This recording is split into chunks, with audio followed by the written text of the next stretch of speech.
Monika Huselius. I work as an interior designer here in Stockholm, but I was born and raised in Mexico. And my name is David. We met actually in the US. Now we're going to go to the archipelago. We're going to see some architecture. So Monika's an interior architect, so really looking forward to hearing what she has to say about that. Yes, I'm sure I'll have a lot of opinions. Welcome to Sandhamn.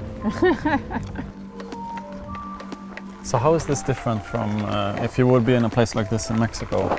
Well, to starters, we don't usually build with wood. It's a typical... It's just wood everywhere, right? Mm-hmm. Which is nice. It makes it cozier. You find a lot of this classical architecture, but you can also find a lot of modern houses. Yeah, bigger windows, bigger maybe white or black, not the typical red. I mean, it's a good contrast. Exactly, you get that mix.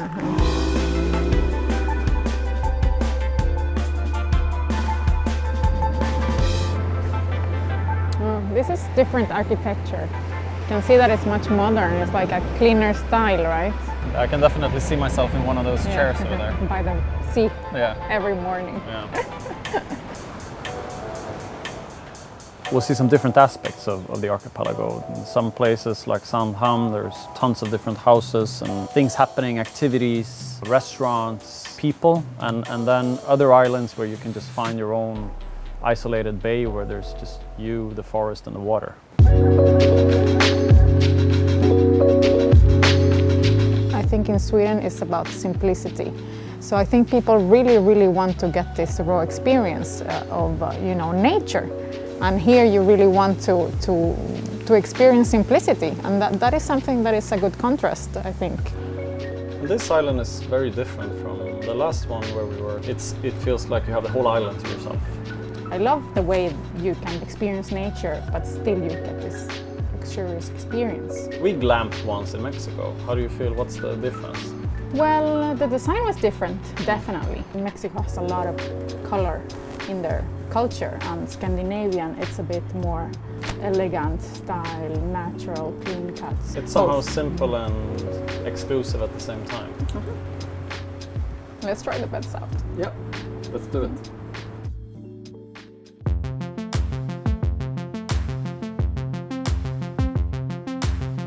The first time I tried the sauna, it was a very different experience. And when David told me, you first have to sweat and then you have to jump in the cold water, I was like, who wants to suffer, just stay in the heat. But no, actually, to my surprise, it was very relaxing. It's a funny thing, we've taken a lot of guests over from other countries, from Mexico, from the US and other places, and they're always extremely skeptical at first to try the sauna. But at the end, at the end of the day, they say this is one of the best things of the whole trip to do. So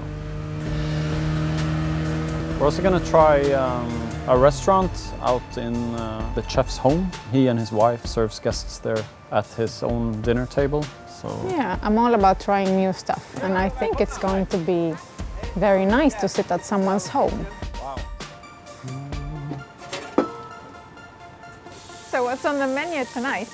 This is deer from Trondholmen, and then I have made a puree from a mushroom kaljuan, and it's important to have the ingredients for the season. So this is season, the mushroom is season, the lingonberry season. Smells amazing.